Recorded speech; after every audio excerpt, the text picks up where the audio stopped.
BSS Cast é união, BSS Cast integração, cada vez mais trazendo informação. BSS Cast, BSS Cast. Oi, gente, começa agora mais uma edição do BSS Cast. É muito bom estar aqui com vocês. Eu sou Natália Mota. Eu sou o Edson Filho. E hoje nós vamos dar continuidade às edições do Magnetismo. Nós estamos no programa número 13. E hoje nós temos uma convidada conosco mais do que especial. E eu começo agradecendo a participação dela, que é a Ana Vargas. Ana Vargas, muito obrigada por estar aqui com a gente. Eu que te agradeço, Natália. Agradeço a todo o pessoal aqui da sociedade. É uma alegria estar aqui com vocês. É um prazer tê-la aqui conosco. E também está aqui conosco o marido de Ana Vargas, Eduardo Born. Também te agradeço a presença, agradeço a participação, Eduardo, por estar aqui com a gente. É um prazer. Esperamos trazer alguma coisa para vocês de útil, né, a respeito desse assunto e que possamos crescer todos. Luiz Rocha, que vocês já conhecem, obrigada pela presença. O prazer é todo meu, Natália. E Ionara, muito obrigada pela sua participação. A Ionara aí, que é a nossa coordenadora de magnetismo aqui do Bright Spirit Society, e já está trazendo aí esses 12 primeiros episódios, né, do magnetismo. Obrigada, Ionara. É uma alegria, e principalmente agora estar podendo fazer esse episódio com a presença da Ana Vargas, né? A gente sempre se encontra nos encontros mundiais, né, de magnetizadores espíritas, e agora a gente vai poder fazer um programa, um episódio junto. Isso é muito legal. Com certeza. É uma alegria muito grande para nós. A Ana Vargas e o Eduardo, eles são de Pelotas, no sul do Brasil, e ambos são fundadores da Casa Espírita, Sociedade de Estudos Espíritas Vida. E eu já passo a palavra aqui à Ana Vargas, que nós vamos falar hoje de magnetismo e autismo. E minha primeira pergunta para ela é: Ana Vargas, como que surgiu a ideia de trabalhar com essa linha, a linha do magnetismo, com foco no autismo? Pois é, Natália, as pessoas costumam sempre me fazer essa pergunta exatamente como você fez. Como surgiu a ideia? A ideia não surgiu o trabalho. A necessidade, não é? O trabalho, literalmente, porque o nosso trabalho com o autismo, ele surgiu de um atendimento. Nunca pensamos em trabalhar com o autismo, pelo menos não conscientemente. Sabemos que, né, espiritualmente, lá no nosso inconsciente, isso estava provavelmente programado, combinado com a espiritualidade, mas não tivemos nenhum momento de sentar e dizer assim: bom, agora nós vamos estudar autismo e nós vamos trabalhar em prol dos autistas. Eu nem sequer sabia o que era o autismo. Eu jamais, até 2004, eu não conhecia uma criança autista. Eu nunca havia visto um autista, nem criança, nem adulto. Então, como isso aconteceu? Acho que a Ionara já ouviu essa história, Luigi também. Talvez muitas das pessoas que nos assistem também já conheçam, mas essa história começou com o atendimento de um menino chamado Rafael, né, que talvez vão aparecer as fotos dele no vídeo. Foi o nosso primeiro atendido. Hoje ele está com 21 anos, vai fazer 21 anos em maio, certo? Isso. E os pais dele tratavam esse menino em uma outra sociedade espírita em Pelotas, porque era tido como obsidiado. E quem me procurou foi a psicóloga que atendia a mãe do Rafael. Ela nos procurou. Na época, a sociedade tinha uma livraria que funcionava no centro da cidade, e ela me procurou porque achava que o atendimento para a desobsessão do menino não estava tendo um bom resultado, e já fazia um ano que eles estavam trabalhando, e ela, como psicóloga da mãe, achava que precisava da melhora do menino para que a mãe também melhorasse, né, do seu quadro que estava em tratamento. Aí ela me relatou uma história que eu fiquei chocada, porque eu nunca tinha ouvido relatos de comportamento a respeito de comportamento de uma criança naqueles termos, e fiquei muito tocada pela vivência deles, né? E aí eu coloquei para ela, digo: olha, como é que eu vou te dizer agora, nesse momento, se a criança tem ou não tem um problema espiritual? Então vamos fazer assim: te dou o dia, o endereço, tu passa para a tua paciente e diz para eles que eles podem comparecer lá na sociedade, se estiver ao nosso alcance, né, pudermos ajudar de alguma forma, estamos à disposição E então depois a gente pode seguir a conversa, ver se essa criança tem ou não tem um problema espiritual a ser tratado. Mas nessa ocasião vocês já trabalhavam com magnetismo? Sim, com ok. magnetismo, sim. Uhum. Aí eles levaram o menino estava sedado, porque eles continham ele meio que à força nessa outra instituição, onde haviam todas aquelas regras, né? Tem que ficar aguardando a palestra pública, tá? E isso é extremamente difícil para uma criança autista, principalmente para uma criança no estado em que ele estava naquela época, numa crise severa. E, para nossa surpresa, eu fiz o atendimento magnético, fiz o exame dele, né? O tato magnético. Não senti nada. Absolutamente nada. Um vazio. Aí eu disse, bom, não percebo nada. Aí pedi para Helena, que é a magnetizadora também mais antiga, que trabalha comigo, assim, eu sempre digo, Helena é meu braço direito, né? Em termos de sensibilidade, em termos de trabalho com magnetismo. E ela estava comigo no atendimento e eu fiz o tato e pedi para Helena, digo, Helena, examina ele também. E não falei nada do que eu tinha sentido ou percebido. Ela fez, examinou e me olhou assim, e eu vi que ela também não havia percebido nada. Aí fiz o passe nele e disse para os pais, olha, em função de tudo que a gente sabe da história do menino, que a psicóloga nos passou, nós vamos levar o caso para a evocação na reunião de desobsessão, e no próximo sábado, isso era uma quinta-feira, no próximo sábado vocês retornem aqui a tal horário e a gente volta a conversar. Na reunião de desobsessão foi um dos mentores da sociedade, o espírito Georges, quem disse, né, respondeu à nossa evocação e disse que o menino não tinha um problema obsessivo, que ele era autista. E que ele se propunha a tratar o menino desde que houvesse um compromisso meu, do grupo e dos pais em fazer o tratamento com ele. Aí eu respondi por mim, né? Eu disse, olha, da minha parte, eu faço o que for solicitado. Aí passei para o grupo mediúnico, né? Que éramos, na época, os fundadores da sociedade, os trabalhos eram praticamente todos com todos nós, né? E o pessoal disse, não, vamos ajudar, se ele se propõe a tratar o menino, nós estamos juntos. Aí no sábado, eu falei com os pais, passei a informação, eles me disseram que nunca não haviam recebido esse diagnóstico de nenhum dos médicos que tratava a criança, mas aceitaram. Né, e até hoje continuam, né, levando o Rafael normalmente no trabalho. O Rafael é o fundador deste trabalho. Na verdade, esse trabalho foi fundado e pensado por este menino. E então não foi uma coisa pensada, foi um trabalho que aconteceu.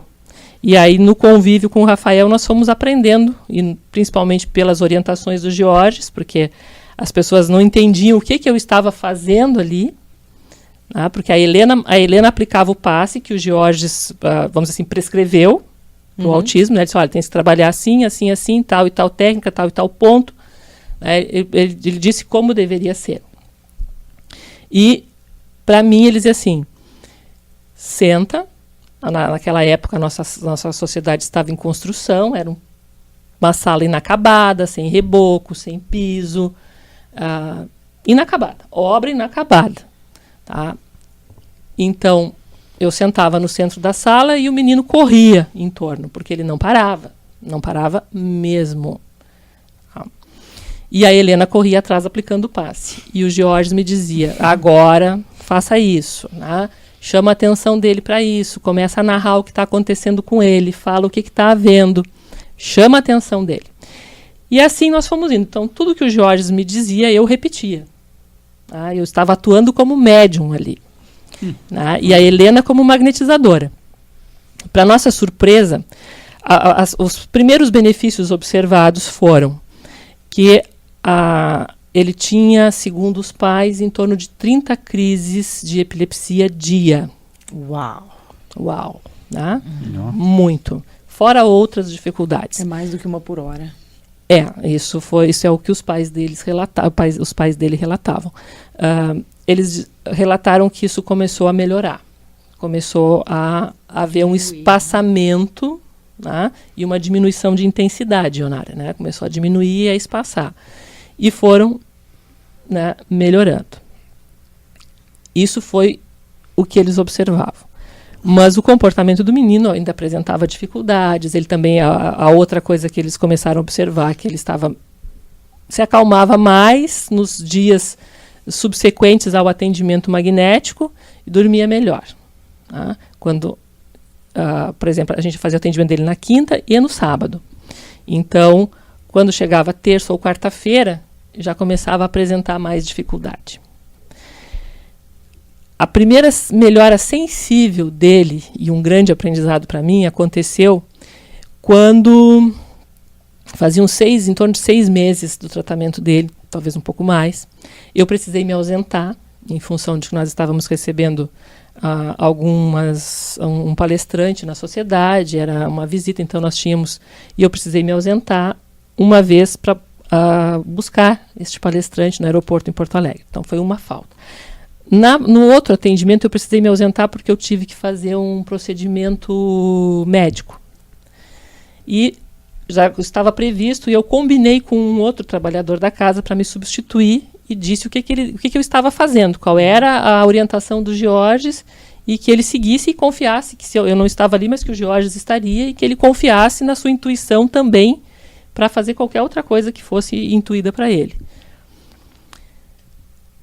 Assim foi feito. Quando eu retornei, né, no terceiro atendimento, ocorreu tudo normal. No final, eu tinha por hábito de me abaixar e beijar o menino, aonde eu conseguisse beijar, se fosse na testa, na cabeça, aonde desse. Tá? Mas eu fazia questão de me aproximar dele e de beijá-lo. E eu me abaixei para fazer isso e o Rafael me olhou pela primeira vez e cuspiu na minha cara, com toda a vontade possível. O pai dele, que ficava parado ao lado da porta, fez assim, chocado com aquilo. Eu me surpreendi e o Georges ao meu lado disse assim, calma, te abaixa, olha para ele e pede desculpa. E explica por que você não estava aqui. Ele estava com raiva. Porque ele sentiu a sua falta. Explica e diz que você não vai faltar mais sem dizer para ele. Aí nós fizemos isso. Passado alguns dias, a mãe dele nos disse assim, que estava muito emocionada porque ele havia chamado ela de mãe novamente. Ele começou a recuperar a fala. Uau. Eu, na verdade, preciso comentar que eu conheci essa história do filme O Passe. Você contou essa história no filme. Tá tentando lembrar. O Passe. Isso. E Por isso que eu disse que essa história é conhecida. Eu não queria comentar porque eu queria que você contasse essa história aqui no nosso programa, que ia ser realmente uma honra agora, principalmente para mim, que eu fiquei muito tocada, tô até um pouco emocionada quando eu escutei no filme, que nós assistimos, inclusive, e transmitimos o filme. Isso, foi gravado em Goiânia. Exato. E foi uma história linda e eu fiquei muito emocionada. Que você já começou a contar. Muito um orgulho, viu? Um prazer escutar agora pessoalmente. E essa é a história do nosso trabalho. Então, ele não foi uma coisa pensada por nós, mas com certeza elaborada pelos nossos mentores espirituais e com o qual nós concordamos, obviamente, né? Então, no momento em que se materializou, foi quando nós começamos a estudar autismo. Né? E a prática do magnetismo associada a isso e os imensos benefícios que dá. Esse trabalho interessante também foi o evento do sapo, né? Sim. Teve muitos eventos de aprendizado. A utilização do carrinho de mão da obra. Sim. Ele foi evoluindo, né? Foi evoluindo. Sim, porque conforme o menino ia evoluindo, este trabalho também ia evoluindo, né? Nós saímos da sala para o ambiente da rua, para o ambiente externo, e sempre com o acompanhamento do Georges. E o que o Eduardo está pedindo para eu contar é para eu confessar os meus medos de infância. Sacanagem de marido, né? Isso é. Então, mais aqui, gravação. Claro! Vai pra internet, fica registrado. Né? Então, o que aconteceu? O episódio do sapo foi o seguinte, as crianças com autismo, eles têm uma dificuldade chamada lateralidade, é o caminhar em linha reta, né? Então eles caminham sempre assim. Tá? E o Georges disse assim, procura fazer brincadeiras com ele, que ele ande em linha reta. E aí, lembra de coisas da tua infância, revive a tua infância com ele. E como aí nessa época eu já magnetizava ele, né? Eu trabalhava o magnetismo direto, ele se tornava, a criança magnetizada se torna dócil ao magnetizador. Então tudo que o magnetizador ensinar, ela vai assimilar com mais facilidade. Esse é o grande diferencial, assim, né? Então, a gente traz eles para fora e consegue trabalhar. E eu estava trabalhando que ele andasse contornando a nossa quadra, né, onde é uma quadra de futebol que tem na sociedade, no pátio, e eu trabalhava com ele para ele seguir a linha. E havia chovido muito no dia anterior, e tinha muito sapo. E eu tenho pavor de sapo. Sabe, quando alguém fala um sapo, eu... Luigi também, viu? Luigi, parceiro. Né? Parceiro. A minha esposa também. Nossa, ela... Pois é. Então eu não estou sozinha no mundo por isso, né? Eu não simpatizo com o bichinho, sabe? Eu acho ele assim bonitinho, assim, mas quando ele começa a se mexer e se aproximar de mim, eu não gosto. Então, o que aconteceu? Apareceu um sapo pulando. E o Rafael foi atrás do sapo. E eu, ai, Jesus. Respira fundo, porque os autistas também têm muito medo. Eu tenho que trabalhar o meu medo para que ele não afete o menino, tá? Então, lá foi o Rafael atrás do sapo e eu do lado do Rafael. E o Rafael atrás do sapo e eu junto. Lá pelas tantas, o Rafael, porque eles são muito rápidos, são muito ágeis. Pegou o sapo. Gente, era um sapão. Meu Deus. Era um sapo. E veio com o sapo de volta pra mim, assim. E agora eu vou ter que pegar ele no colo com o sapo e tudo. E quantos anos o Rafael tinha nessa época? Ele tinha uns 6 anos, 6 anos meu e Deus pouco. do céu, o sapo era maior do que o menino. Não, também não é tanto. Mas pra minha emoção naquele momento era. Naquele momento, tudo que eu via era o sapo e a consciência de respira fundo e vai. Então tá, contei. É gastura? É gastura, não é medo. Não, é medo sim, é medo sim. Era medo sim. E Ana, nesse aspecto das técnicas, né, que vocês desenvolveram em Pelotas, qual é, vamos dizer, se é que é algum chakra, né, que dá mais benefícios, que deve ser mais bem trabalhado na criança autista? É o frontal e o humeral. Ou, né, se quiser, todas as funções psicológicas, né, ligadas a essa área do córtex e que vão responder por visão, audição, tato, tá? Todas as nossas percepções que no autista são desfocadas. Tá? Então, ou ele ouve demais. Então, por exemplo, uma criança autista, em geral, é comum isso. Né? Se ela está sentada aqui conosco, de repente ela pode te dizer que está tocando um sino numa igreja a quadras daqui. Né? Isso foi um episódio que também aconteceu conosco. Né? Lá em Pelotas, nós ficamos na região do Porto e há uma igreja que fica umas 15 quadras da nossa sociedade. E as crianças registram.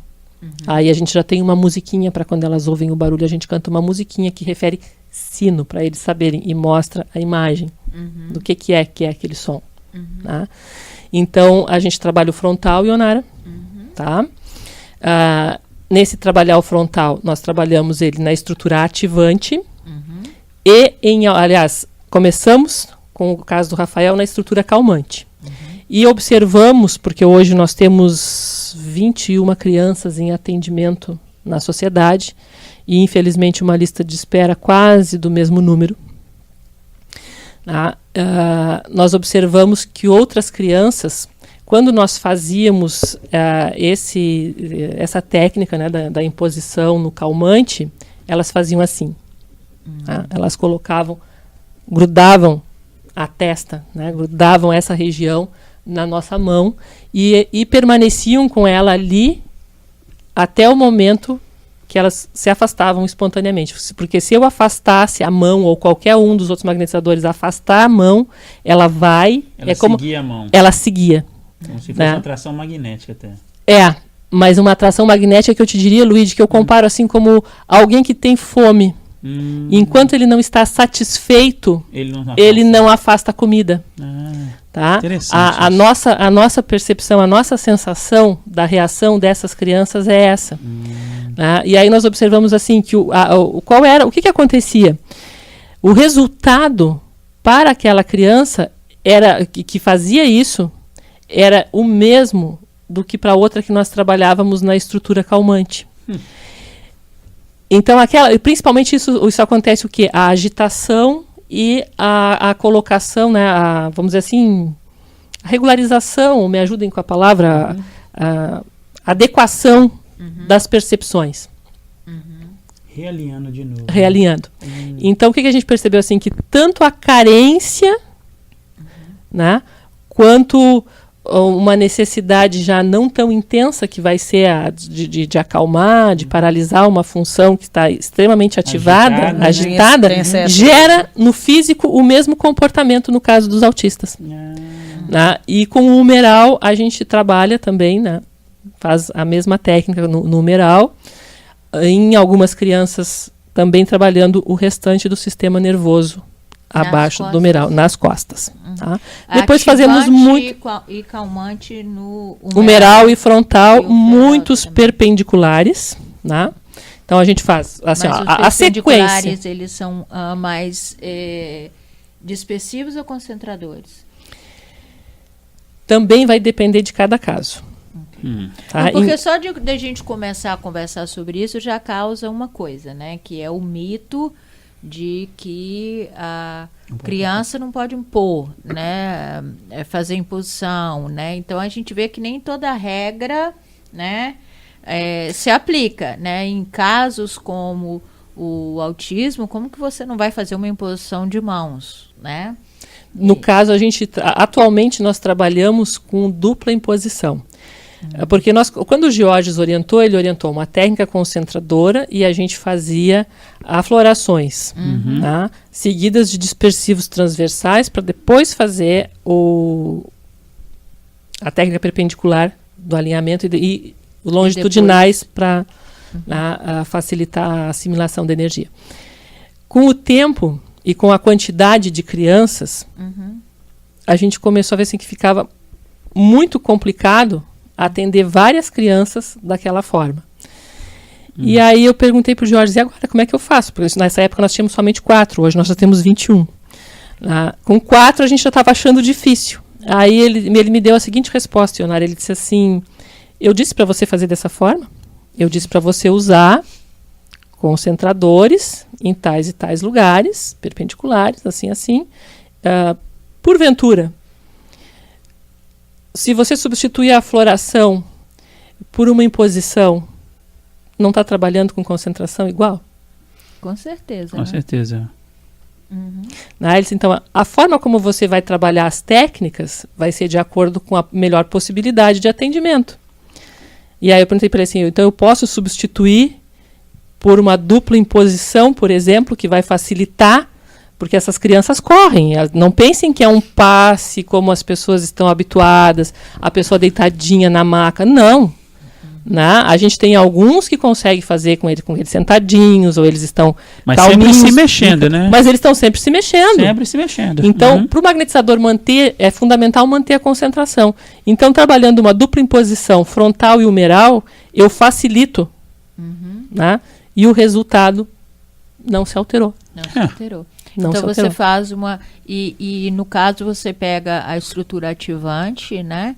E trabalha o humeral e o frontal, né? Simultaneamente. Né? E depois você faz a mesma coisa com o ativante. E no perpendicular... calmante. Calmante. E nos perpendiculares seguimos a mesma regra.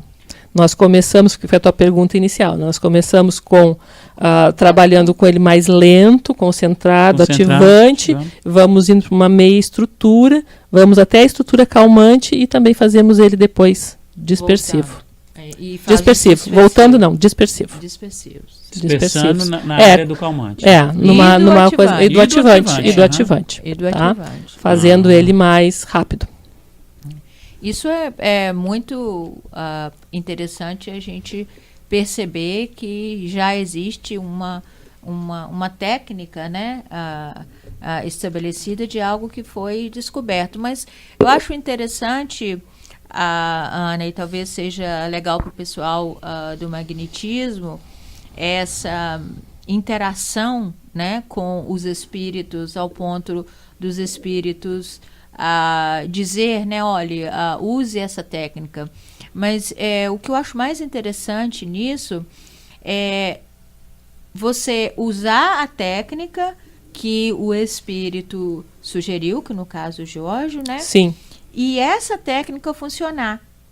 Isso é interessante, né? Porque Sim. você pode receber uma intuição de um suposto mentor para seguir uma técnica e depois vai ter que ter a humildade de reconhecer que não funcionou, né? Ao invés de achar que isso aí é a pessoa que não mereceu, e esse tipo de coisa, né? Porque é um estudo. E aí eu queria que você falasse um pouquinho sobre a gente desse apoio que você tem dos espíritos em relação ao trabalho do magnetismo. Ionara, foram os espíritos que nos colocaram no estudo do magnetismo. Tá? Como que isso aconteceu? Também já é uma história conhecida. Eu sempre falo isso, porque isso é o fato. Quando nós fundamos a Sociedade de Estudos Espíritas Vida, isso no final dos anos 90, nós não tínhamos ideia de trabalhar. Aliás, nós não conhecíamos magnetismo, nós conhecíamos o passe, porque nós éramos trabalhadores de outras casas espíritas, e eu também sempre confessei isso de público, e não é agora porque está sendo gravado que será diferente. Eu odiava trabalhar com passe. Eu tinha um horror de trabalhar com passe. Inclusive no centro onde eu trabalhava, eu dizia, né, uma pessoa a quem eu devo muito, que era o seu Abraão, que era o presidente da sociedade onde eu trabalhava, eu dizia para ele: seu Abraão, o senhor me mande fazer qualquer coisa, mas por favor, sempre que puder, não me coloque na sala de passe. Eu me sentia muito mal. Sabem por que eu me sentia mal? Eu me sentia mal porque eu não sabia o que aquelas pessoas estavam fazendo ali. E eu não sabia se aquilo que eu estava fazendo era o mesmo para todo mundo, e isso me afligia. Né? Me afligia. Eu digo, como assim? Eu não sei de onde essa pessoa veio, eu não sei para onde ela vai. Não sei o que ela tem. Não sei o que ela tem, o que ela não tem. Ela entra muda, sai calada. E eu estou aqui também muda e calada, só me movimentando. E aí só me dizem que eu preciso amar, mas se eu for honesta, eu vou dizer: eu não amo essas pessoas, eu nem conheço essas pessoas. Não me peçam um amor que eu não sou capaz, eu não conheço. Se eu fosse dar um passe na Ionara, no Luíde, no Eduardo, futuramente em vocês, que eu estou conhecendo agora, que se tornarão mais amigos, eu vou dizer assim: olha, eu amo essas pessoas, eu tenho um sentimento. Tá? Mas por aquelas pessoas que eu não conhecia, eu não sabia o nome, eu não sabia por que estavam ali, era muito difícil. Eu me concentrava, fazia a prece, fazia o que eu havia aprendido, mas eu não me sentia mal com aquilo. O que é interessante é que provavelmente a sua própria energia, o magnetismo que você tinha, também já te dava essa sensação. É possível, não é? É possível, Natália, é possível. Uma possibilidade. Então, Ionara, o que aconteceu? Um dia, quando nós, depois de fundar a Sociedade de Estudos Espíritas Vida, por um ano nós trabalhamos apenas com os mentores que orientaram a fundação dela. Nós não tínhamos nenhum tipo de trabalho mediúnico que não fosse somente para a orientação do grupo. Isso foi colocado pelos nossos mentores. E num desses trabalhos, alguém questionou sobre o passe. Nosso grupo não vai fazer passes, porque nós tínhamos a permissão de fazer o quê? A permissão de fazer o quê? Aquele trabalho mediúnico e abrir grupos de estudo, que foi de imediato. Tá? Abrimos grupos de estudo de imediato. E aí eu disse, quando veio aquela pergunta, eu ainda comentei isso com a Ionara na residência dela, eu disse, quando veio aquela pergunta eu tremi, eu digo, eu que vou ter que psicografar a resposta disso. Jesus Cristo. Mas a pergunta veio, né? E tá bem, eu digo, bom, qual é a resposta? Aí o Georges deu essa resposta. Não foi o espírito do anjo, foi o Georges, e ele disse assim: nós trabalharemos com magnetismo na Sociedade de Estudos Espíritas Vida. E nós vamos trabalhar exatamente como consta nas obras básicas, nas obras de Allan Kardec, na Revista Espírita. Vocês estudem como isso era. Mas não tem nada lá sobre magnetismo? De acordo com algumas pessoas. De acordo com algumas pessoas, não tem, né? Não tem, mas tem mais de 300 citações a respeito. Tá? Então, o que a gente fez? A gente teve essa mesma surpresa, assim, porque assim, como é que é isso? E, na verdade, eu também confesso isso, né? Li Já havia lido várias vezes o livro dos espíritos, o livro dos médiuns, lia o Evangelho, outras obras.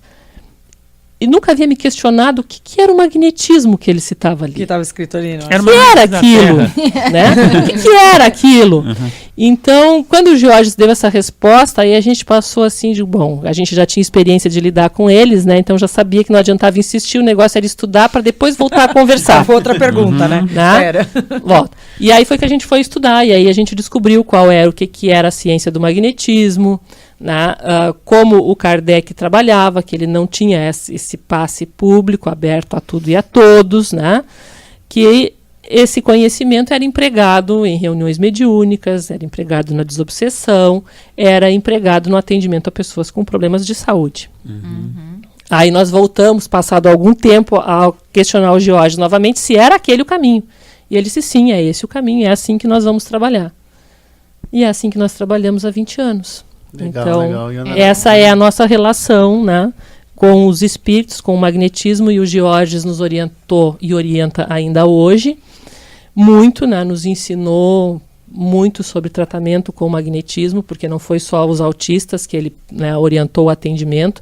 Sempre que nós nos deparávamos com situações de doenças mais graves, nós pedíamos, né, a orientação dele de como proceder.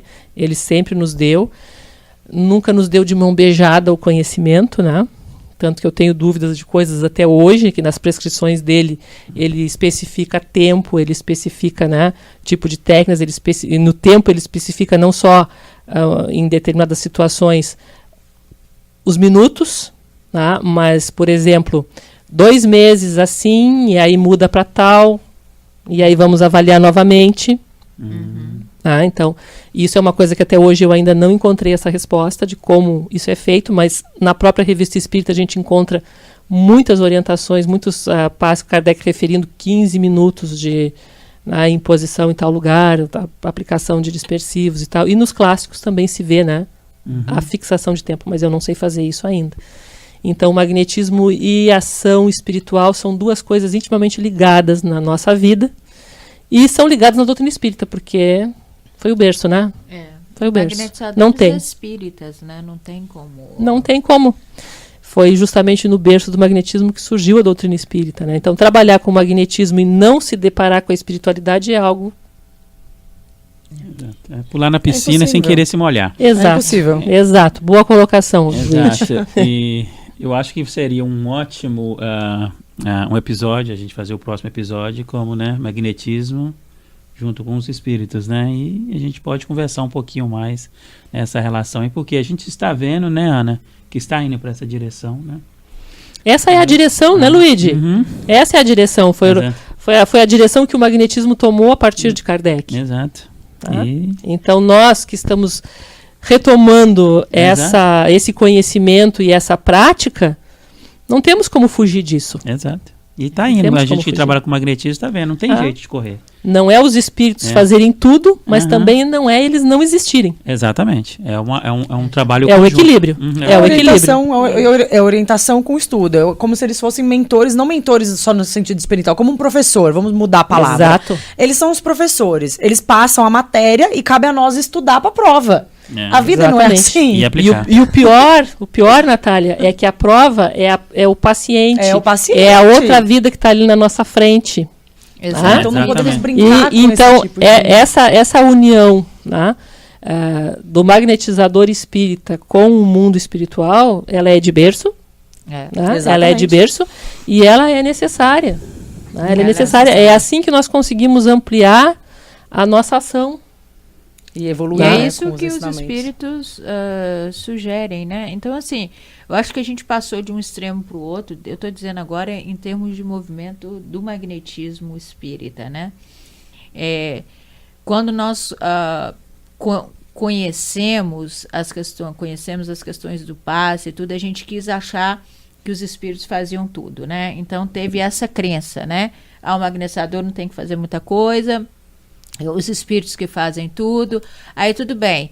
Aí a gente quis combater isso, né, dizendo que nós precisaríamos do conhecimento.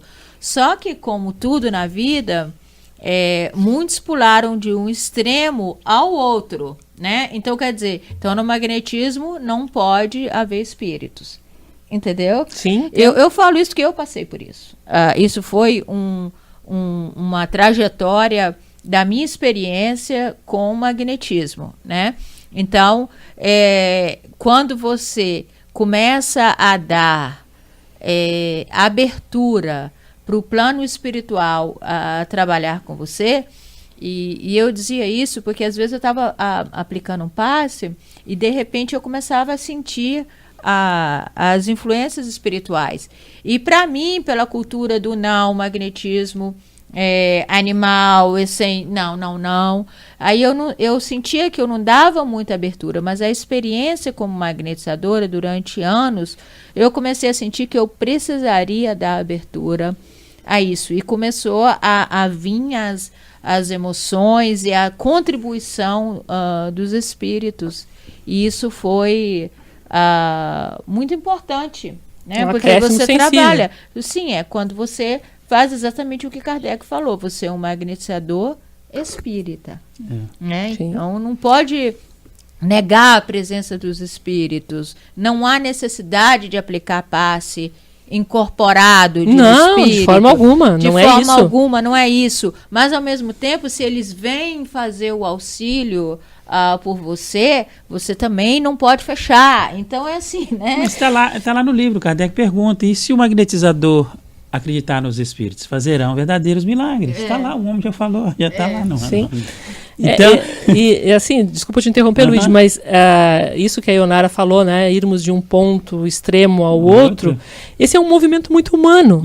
A gente não vê isso só na questão do magnetismo espírita, a gente vê isso em tudo. Existe um exagero em uma determinada situação e ela vai automaticamente para o outro extremo. O medo daquele exagero que foi feito no princípio. Exato. E o caminho do equilíbrio é o caminho do meio. Então, quando falavam, né, os espíritos fazem tudo, e eu ouvi isso muito, né? Não, você não precisa se preocupar, você vai para a sala do passe, faz uma oração e libere seu amor. Beleza. Passe é uma transfusão de amor. Eu estou transfundindo quem? Mas tudo bem. Então, porque os espíritos fazem todo o resto. Isso é o exagero. Porque muitas vezes nem aquela pessoa que está ali aplicando o passe, eu não posso chamá-la de magnetizador porque ela não tem consciência do que está fazendo. Né? Se ela está doando energia, ela é um doador praticamente inconsciente, porque ela não sabe perceber no seu corpo a ação do fluido. Exato. Né? Ela não sabe dosar, ela não sabe equilibrar. E como aplicar aquilo, ela não sabe perceber o do outro. Então, eu particularmente não chamo essa pessoa de magnetizador. Exato. Tá? Pode até realmente haver pessoas com magnetismo natural ali e fazerem coisas maravilhosas. Pode. Mas isso é inconsciente. Tá? Magnetizador é aquele que tem consciência, estuda, né? Estuda, tem o domínio dessa energia, né? E da percepção das energias do outro, sabe aplicá-las, sabe direcioná-las, então ele sabe fazer o passe. O que é o tal do passe? É a transmissão, né, desse fluido vital. Isso é o passe. A gente chama passe, mas na verdade o que nós deveríamos chamar tecnicamente seria um atendimento magnético. O passe é cada técnica que eu aplico naquele atendimento. Porque cada técnica é um passe de energias, ou seja, uma transmissão. É de passar, exatamente. Passar a sua energia para o próximo. Passar a minha energia. Né? Então, nós fomos nesse extremo. Aí, só o magnetismo animal. Né? Isso era o anterior a Kardec. Então, talvez... Eles não acreditavam nos espíritos. Exato. Kardec acabou, inclusive, no Jornal do Magnetismo, do Barão do Poté, há um relato de uma situação, de uma participação do Kardec em uma sociedade de magnetizadores em que jogaram sapatos nele, porque ele estava dizendo que havia o magnetismo espírita, que admitia a ação dos espíritos com o magnetizador. E só os magnetizadores não espíritas, que não aceitavam o trabalho que ele estava fazendo, né, na doutrina espírita, jogaram sapatos nele, refutaram completamente e se dividiram até então, o acho movimento. Que nós espíritas, se recusarmos a assistência E o trabalho em parceria com a espiritualidade, estamos jogando sapatos em Kardec também. Exatamente, exato. Tá? Então, nem é os espíritos fazerem tudo, nem é nós, Não encarnados, fazermos tudo. Kardec foi o balanço. Exato. Então, o que equilíbrio, os espíritos podem fazer? Os espíritos têm mais conhecimento. Né? Como a Ionara disse, olha, o Georges, ele orientou as técnicas. Tá? Quando eu resolvi questionar e mudar o formato, porque estava difícil atender tantas crianças, ele também só me disse, olha, mas quem te disse que tu não poderia fazer a mesma passagem de energia e ter o mesmo resultado com uma outra técnica que fosse do mesmo padrão? Né? E sabe o que é importante, Ana? Porque você faz assim, os espíritos te pediram, olha que interessante isso, os espíritos te pediram, estude o magnetismo, Sim, né? Para você poder até compreender o que está a fazendo. instrução que ele estava te dando. Claro. Agora, você imagina um espírito, né? Que uma pessoa que não estudou o magnetismo, que não entende as regras básicas do magnetismo, aí vem um suposto espírito e fala assim, olha, então você vai fazer uma floração anti-horária. Entende o que eu estou dizendo? Sim, claro. Ou então você vai fazer uma imposição Eu te diria assim, Onara, que se esse médium não tem conhecimento, vai bastar o espírito dizer, faça uma floração. Ele vai fazer do jeito que a mão dele se movimentar e vai ficar. Exatamente. Porque ele não sabe, ele não vai. E talvez quando ser uma afloração, ele vai dizer, o que é isso? Vai aflorar o que E da vai hora. fazer um movimento qualquer lá que por intuição vai se parecer. Ou Né? então o espírito diz, né? Você vai fazer essa imposição de baixo para cima. Você traz de baixo, ou seja, com regras contrárias ao princípio do magnetismo. Né? Então, por isso que você entende um espírito te pedindo para que você estude primeiro. Para que eu possa captar o pensamento dele. Para que você dele. possa captar o pensamento dele. E fazer a coisa correta. E fazer a coisa correta. Porque eles não vão chegar lá e pegar sua mão, faz assim. Não é desse jeito que funciona. O É. professor Não, ensina desse jeito. não. Você tem que ter a noção e eles trabalharem com a sua noção dentro até do processo de intuição ou do processo de psicofonia ou de psicografia. Tem que haver isso, né? Tem que haver... Você tem que dar a bagagem para ele poder... Os materiais cerebrais, como dizer Materiais cerebrais. Você tem que dar isso, porque senão ele não consegue nem te passar uma instrução. Ana, isso seria equivalente ao médium analfabeto. Sim, uma Psicografar, impossibilidade não tem material. Destreza para escrever. Impossibilidade material absoluta. Então, aí é isso. Nem do 8, Nem do 80. Estude e receba as informações dos espíritos, para que você também possa avaliar, né? Como Kardec falou, ter bom senso, aplicar, ver se funcionou e esse tipo de coisa. Tudo tem que evoluir. E mais do que isso, assim, né? Ser realmente útil. Porque, como nós estávamos... De que serve para os espíritos um médium ou um magnetizador sem conhecimento? Ele vai ser uma ferramenta que vai dar trabalho e não trabalhar com. Exato. Né? Ele vai dar trabalho aos espíritos trabalhar a favor, em vez de trabalhar contra, com. E nós que somos espíritas, qual é a proposta? É trabalhar com, Os espíritos. né? Aprender com, ajudar, ensinar aquilo que nos é possível também. Né? É via de mão dupla. As pessoas às vezes fazem uma ideia, e eu vejo isso até mesmo entre alguns espíritas, de que o mundo espiritual é uma coisa fantástica. E eu sempre digo assim, olha, uso uma expressão do José Antônio, ele diz assim, nós somos uma humanidade sem osso e vocês são uma humanidade com osso. É só essa a diferença, mas nós somos humanidade. Então, Aquilo que a gente conversava lá em casa, né? O plano espiritual do planeta Terra é um plano de prova e expiação. nós somos o reflexo do que tem lá. Exatamente. Alguns melhores, né? Mas Porque todo mundo hoje nós evoluindo estamos junto. aqui. Hoje nós estamos aqui. Depois nós vamos estar lá. Daqui a pouquinho, sabe Deus quando, estaremos lá. E eles vão estar aqui. E sim. Ai, não, Luiz, não gostei. Mas isso é um fato. Então vai acostumando, meu Eu não filho. gostei dessa brincadeira de morrer. Mas quanto mais a gente entender que a morte é só uma transição para uma continuidade da Você vida, vai morrer, eu não vou não. mais tranquilo. E que bom se a gente convive com amigos do lado de lá. Que bom! Com certeza. É que o Né? nosso amigo aqui, ele tem pânico, ele tem medo da morte. Ah, é? Ele é um então espírita com por medo da isso. morte. Você acredita nisso? Tem um espírito, Acredito! né? É por isso, é por isso. Acredito! Eu acredito que tem espírita com medo de espírito. Tá assim, ó. Conheço. Você não conheço. morre, você só troca de nacionalidade. É igual quando você veio do Brasil para os Estados Unidos, você é americano. Na teoria é muito fácil, né? Na prática. Na prática Só que na vida a questão da morte ela é natural. é natural. Infelizmente, meu amigo, o medo não nos resolve o problema. É. É que nem a história do sapo, sabe? Respira, controla pega e o faz o sabão. melhor. Exatamente. Olha, gente, realmente com uma convidada dessa, junto com Ionara, Luigi, Eduardo, a gente fala de magnetismo por horas e horas e horas a fio. Mas nosso tempo está acabando e eu quero começar agradecendo ao Luigi pela presença. Luigi, muito obrigada. Prazer todo meu. Muito Ionara, obrigado. mais uma vez, obrigada pela sua participação aqui neste programa tão maravilhoso. Eu que agradeço. Eduardo, muito obrigada por estar aqui com a gente. Foi um prazer. E eu termino agradecendo a Ana Vargas e também quero deixar um espaço para você deixar os contatos da Casa Espírita, Sociedade de Estudos Espíritas Vida. Deixa o contato aí para os nossos ouvintes, para o pessoal que escuta a gente. E mais uma vez, muito obrigada por estar aqui, Ana. Obrigada, Natália. Obrigada, Luíde. Obrigada, Ionara. Obrigado, amigo.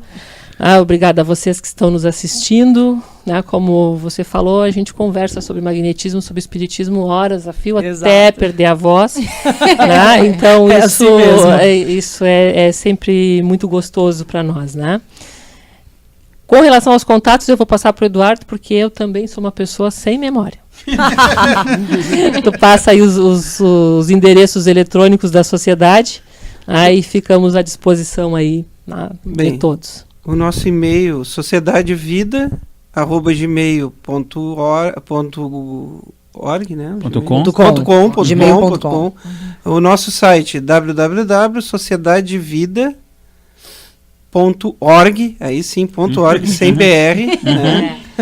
E basicamente são esses os contatos. Na página tem já um link para o Facebook, né? Que pode também enviar uma mensagem via Facebook. São basicamente esses contatos. Muito obrigada, Eduardo, pelas informações. A nossa casa também, quem quiser entrar em contato com a gente, a nossa página do Facebook, facebook.com/Broward Spirit Society. Quem quiser mandar um e-mail com dúvidas, perguntas, sugestões, é só mandar um e-mail pra gente. Podcastbss@gmail.com. Eu agradeço mais uma vez, vou ficando por aqui. Eu sou a Natália Mota. Eu sou o Edson Filho. Até a próxima.